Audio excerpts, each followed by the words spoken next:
Hey, I'm Sharonda and welcome to Random Reads and Things in Between. And during this video, as always, I'll be talking about a book. And that book today is Magic in the Moonlight, Book 2 in the Georgia Arcana series by Dria Andersen. So let's get into this thing, shall we? So as always, I'll have an image of the book with me in the video. I love this cover. Okay, so just to give you guys a little bit background on the series, it involves three cousins who have returned back to the small town in Georgia, a really powerful little small town in Georgia that is also protected by werewolves. Okay, after the death of their grandmother. Okay, this book is Audrey's book. The first book was Nicole's book. Okay, and then we have the third cousin who is Vanessa. But anyway, so this is Audrey's book. The cousins have returned back to Georgia, like I said, after the death of their grandmother to handle whatever businesses and property that the grandmother had left for them. And also, the women in this family are cursed. Okay, this curse affects only the women in the family, and with this curse, it affects their relationship. Pretty much, they cannot have any successful relationships because of this curse. Okay, but with Audrey's story, Audrey, of course, is still in Georgia, but Audrey has left a little situationship when she left Florida, child. And in her words, it was a situationship, okay?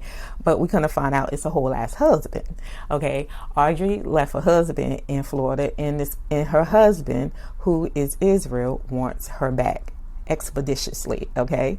So because Audrey isn't returning, Israel has to come to Georgia to get her, and Israel is not happy about that. Israel does not come off as a very nice guy in this book. He's a very powerful warlock, and he's pissed. He's mad that he has to come to Georgia and get his wife, okay? Because Audrey ain't going back, all right? But I enjoyed this story. I thought it was great. I enjoyed the energy on page between Israel and Audrey. Their relationship was so chaotic and exciting. I was here for it. Okay, I just enjoyed Dria Andersen's writing style. Just them together and them just giving back and forth. Their energy together was all chaotic. So, you know, their words were chaotic. How they treated each other was chaotic. And I was here for it. I just loved it. But in this book, like I said, Israel has to go to Georgia to get Audrey. He also, in this book, has to prove to Audrey that he loves her, okay? Because not only did Audrey leave because of the curse and her grandmother and stuff, but Audrey came to find out the initial reason why Israel hooked up with her, okay? And that was to pretty much cipher her power from her, and she's pissed, okay? But pretty much Israel, we see in this book where Israel has to prove to Audrey that he loves her, you know, that she can trust him, you know, as her husband, that he's not there to harm her the way he initially was, okay? So we see Israel struggle with that. We see Audrey struggle. I mean, at the end of it all, Audrey she's in love with her husband. She wants to be with her husband, but her trust of him, we see her questioning that inside of this book. And also with them trying to, you know, solve this curse that affects the women in the family. We see Audrey struggle with, you know, even getting back with her husband because she loves him. She doesn't want to see any harm come towards him because of this family curse, okay? But Israel is a powerful warlock himself. He don't care about no little funky ass curse, so he wants his wife, and you know, he's going to do everything that he can to help her. Israel also has his own separate problems in this book. We see kind of like the tension of a relationship between him and his own grandmother. And that's another thing I like about Dria Andersen. We always see like a difference in between families when we go inside of her book. With Audrey's family, even though there's you know, her and her cousins haven't seen each other in a long time before the death of their grandmother. We see in these first two books, like these cousins are getting closer and closer. You know, in the relationships between the cousins and their moms wasn't always the best, but we see these women work through their issues and still love on each other in the series, you know. So basically, Audrey and her family, they have their issues and stuff, but they're a very close family. And when shit hits the fan, you see these women get together to do what they got to do to protect their family. But with JT and his grandmother, you see the tension there. JT, you know, and his grandmother did not have a close relationship. He was as hard person because of the way his grandmother treated him, you know, growing up and stuff like that. So I liked seeing the softening of his character when he was trying to basically win Audrey back, right? I really did love seeing the softening of his character and just seeing him, you know, work hard to prove to this woman that he loved her and he wanted to be with her. We also find out in this book that Audrey's family and Israel's family have more things in common than we think in this book. And we see that what I liked about the romance, before I get to that, what I liked about the romance between Audrey and Israel is that even though we see tension with them in the beginning of the book, Audrey pretty much fighting, trying to go, you know, get back with Israel, stuff like that, and Israel pretty much saying, nah, fuck that, you my wife. It should tickle me so bad because I was just like, Lord. But I like that she didn't keep the tension between them long. Like I said, Audrey loved her husband and she really did want to be with him. And, you know, once they worked through their issues and stuff, now it was the thing of them trying to, Israel, Audrey, and her family coming together, going up against his grandmother, because we kind of find out that, like I said, their families are tied together in more ways than one. And once that secret spilled out the bag, I was like, ooh. You know, so that was just one more thing that they had to work through. But once they realized that, you know, they loved each other and they wanted to be together and stuff, they all started working together to, again, solve this, break this curse, not solve the curse, but break the curse. But unfortunately, with them breaking this curse, they had to go up against Israel's grandmother, who was powerful in her own right, okay? And grandma wasn't playing no games with none of them. She was going to get what she wanted, how she wanted, even at the expense of her own family. Israel had a little sister who the grandmother was using to tie him to the family, because he pretty much didn't fuck with the grandmother. He was like, whatever. But because the grandmother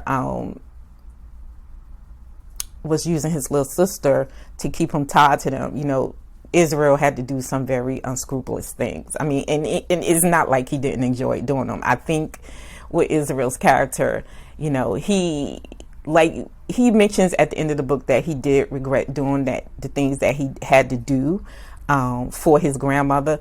But Israel liked power. He liked roughness. He liked a little violence. You know what I mean? And sometimes that's a little sexy on the man.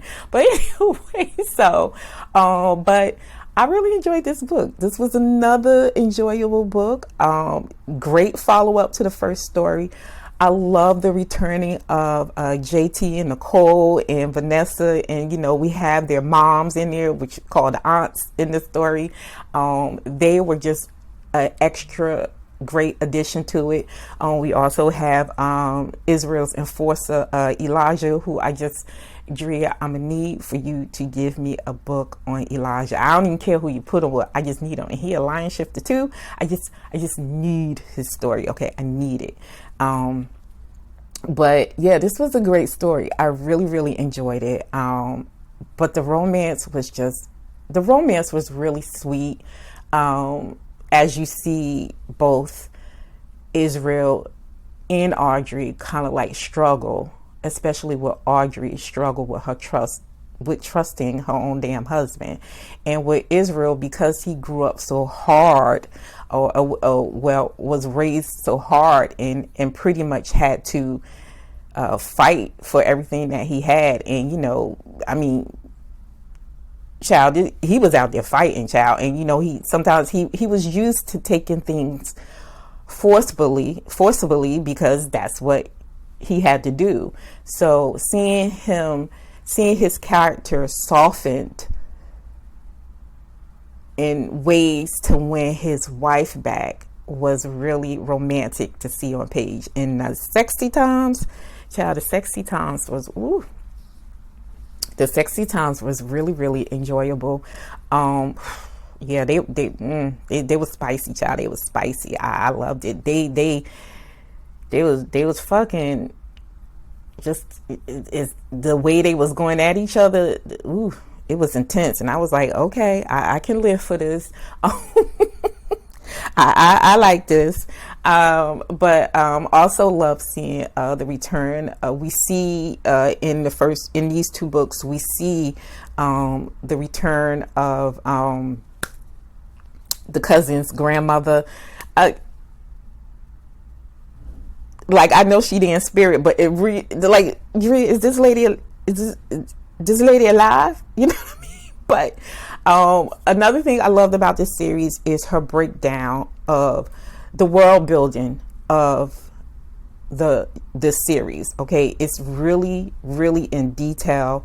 I love her describing both Audrey's and Israel's magics, both of them separately, and then when they came together. Sorry, y'all, I had to go get the door, but but anyway, her breakdown of their magic, Audrey's and JT's, like I said, both separately and together, was really great to see on page as well. Because sometimes you go into paranormal romance, it's sometimes it's not just very clear, the magical aspect of the world, you know what I mean? But I think Dria Andersen did a great job explaining that, especially with this family curse, especially with both Israel and Audrey, both of them coming from very powerful, witchy families. And I just love the idea of having a black warlock. I keep saying JT, but sorry. But Israel was it for me. He really, really was. He was just a really great character on page. I loved his roughness and his hardness. Like, I loved it. And I think it was a perfect match against Audrey's softness. She was a tough character as well, but they just really went well together. But anyway, if you love paranormal romances, definitely check out the series. Again, this is book 2. I cannot wait until we go into Vanessa's book, because the shit is just steadily brewing. Oh, and also what I liked about this is the coming together of all these magical beings, right? She's steadily building this world to include this upcoming battle that they all going to have to face. First you had Nicole, who brought in werewolves. Now you have Audrey, who's bringing in a warlock. You know what I mean? And with Israel, he has his own powers. You know what I mean? He could do shit. So it's going to be wild. This third book is, I'm so excited for this third book, because I'm like, what's going on? Because I'm like, Vanessa girl, what was you in? Because that phone call at the end of the book, I was like, girl, what was you doing, right? So, but yeah, if you love paranormal romances, definitely check out this series enough. I cannot recommend this series enough. I highly, highly enjoy it. Dria Andersen is she's a great writer. what her paranormal romance is. She really focuses on the emotional aspect of her characters, in you know, because at the end of the day, you know, we're here for the romance and the fucking. That's what I'm there for. I don't know about y'all, but that's what I'm there for. But you know, she really focuses on the emotional. But yes, check out this series. You're gonna love it. It's really great. A love story between a witch and a warlock. I mean, what more can you ask for? What more can you ask for? All right, but yeah, that is it for me. And until the next one, later days. Bye.